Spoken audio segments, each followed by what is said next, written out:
Hello বন্ধুরা, আশা করি সকলে ভালো আছেন। আমিও ভালো আছি।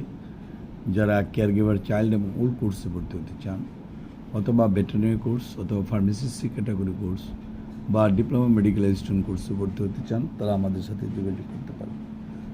আমাদের ঢাকা, উত্তরা, সিলেটে আম্বরকানা এবং ময়মনসিংহ আলিয়া মাদ্রাসায় শুক্রবার এবং শনিবারে ক্লাস হয়। যারা এইসব কোর্সে ভর্তি হতে চান তারা ফোন করে জেনে নেবেন এবং ফি কত। ভেটেরিনারি 3 মাসের কোর্স 8,000 টাকা, 6 মাসের কোর্স 16,000 টাকা, 1 বছরের কোর্স 32,000 টাকা। যারা ফার্মেসি সি ক্যাটাগরি কোর্স করতে চান 16,200 টাকা। কেয়ার গিভার চাইল্ড ওর 3 মাসের কোর্স 16,000 টাকা, 6 মাসের কোর্স 24,000 টাকা। যারা ভর্তি হতে চান তারা এখনই যোগাযোগ করে আমাদের সাথে এই কোর্সে ভর্তি হতে পারেন। আমরা ভিডিওটা খুব বেশি বড় করব না, যদি ভালো লাগে একটু লাইক এবং শেয়ার দিবেন, এটা প্রত্যাশা হলো। আমাদের ঢাকা, উত্তরা, সিলেটে আম্বরকানা এবং ময়মনসিংহ আলিয়া মাদ্রাসার সঙ্গে যোগাযোগ করবেন। আমাদের ফোন নাম্বার 01711337019।